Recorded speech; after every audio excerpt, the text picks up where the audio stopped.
Hi, my name's Phil. I like to talk about politics, and this one is going to be a bit of a meandering talk, really, about the lack of understanding of politics and how it seems to be affecting us in the UK at the moment. It's really a philosophical muse, you could say. So I was sifting through some of the more fanatical comments on my videos, and I continue to be intrigued by people throwing around political terms that they clearly don't understand at all. And yet we're entering what I think might be a huge shift towards a major political change in the country, the first for probably a century or more. Political systems can seem so resistant to change that you almost imagine that they've always been like this, because they may have been like this all your life, but they do undergo major upheavals. Today, the Conservatives are, of course, most definitely the party shilling for the ultra-rich, and the cause of much suffering amongst ordinary folk, even the middle classes that continually vote for them. Opposed to them are Labour, who are supposed to bat for the ordinary worker. But it wasn't always like this. A couple of centuries ago, we still had a two-party system, but it was the Whigs and the Tories. The Whigs started out as progressives, opposing absolute monarchy in the country. They were effectively the champions of democracy and of constitutional monarchy, although that was champions of the democracy as it existed at the time, where you didn't let anyone as silly as the ordinary chap in the street vote, much less women. The very idea of women voting would have had them faint in their seats. But they did support a number of things that we would describe as progressive at the time. The abolishment of slavery they were in favour of. The rise of industrialisation, although that support was for the owners, not so much the workers, and for greater suffrage. Even when more people were allowed to vote, though, they still couldn't use their vote as they wished. Ballots weren't secret like they are now. Now, if you want to know how someone votes, you pretty much have to have them tell you, and you have to trust that what they're saying is the truth. But then it was published, and workers would be sacked if they didn't vote the way their bosses told them to. Now, the Whigs are nowhere to be seen. They don't exist because the country changed, democracy changed, and so they changed. They ended up becoming the Liberal Party, and that itself has changed throughout the 20th century into its modern guise of the Liberal Democrats. The Whigs used to support the aristocracy. The Liberal Democrats, not so much.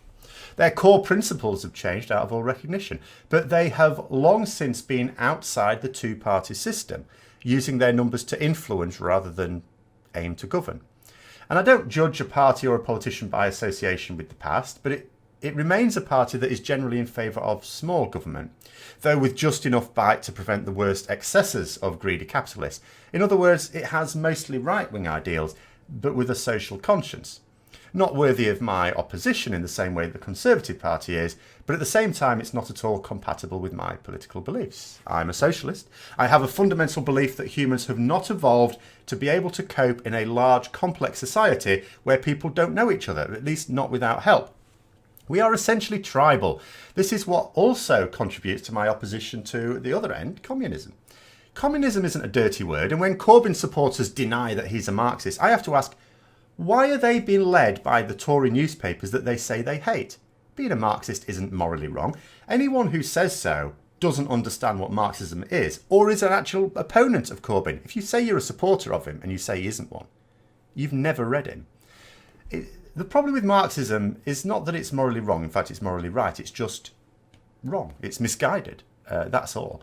You know, if we look at two of the key aspects of Marxism. So first of all, Karl Marx held that it's unfair that a small number of capitalists should control most of the wealth of a society. Well, I agree with that. And I think a lot of people agree with that. But he also holds that people won't stand for it.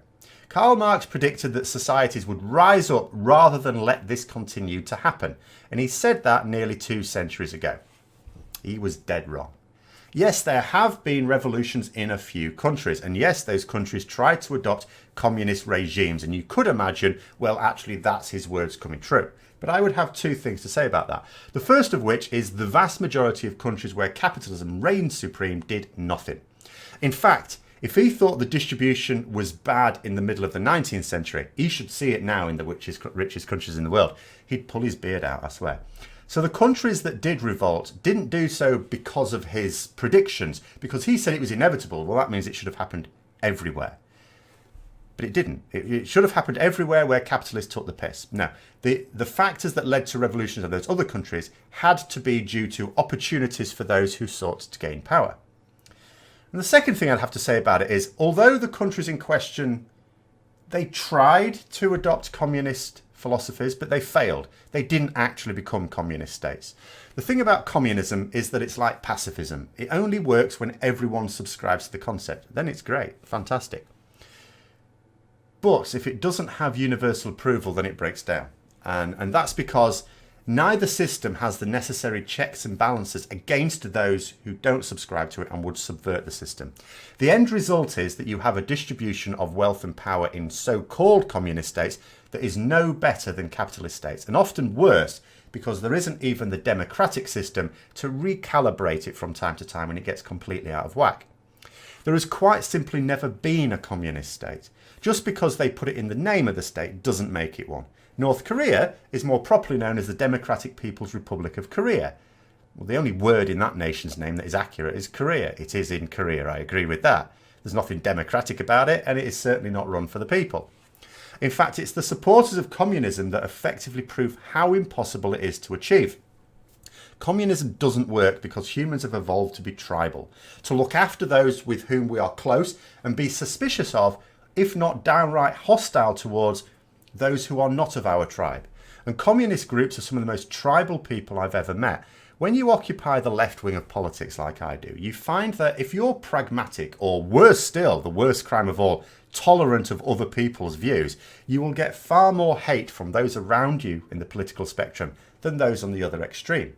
Whereas people on the other extreme tend to reserve their hatred for people opposite them, not around them.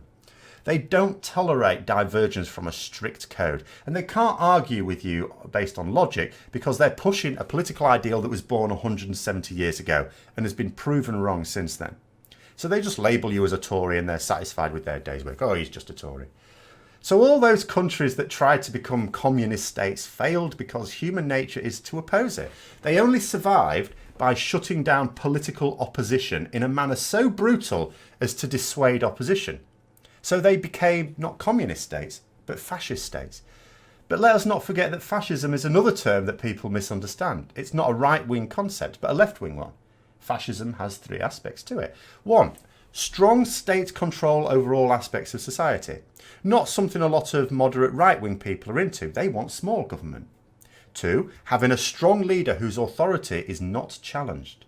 And three, shutting down all political opposition. All the successful fascist groups who ever took a nation over have been socialists. That's a fact, no point in denying it. That's not to say that it's incorrect to label right-wing extremists as fascists. All of those descriptors definitely apply to Nigel Farage's Brexit Party and the Brexit movement in general. It applies to Donald Trump and Steve Bannon. These people are not advocating small government, really. They're advocating a light touch for the ultra-wealthy, sure, but pretty oppressive laws for the rest of us. They also know about shutting down political opposition through fair means or foul. And the only fair way to shut down political opposition is through reasoned debate and winning that debate. Not something they're very strong on.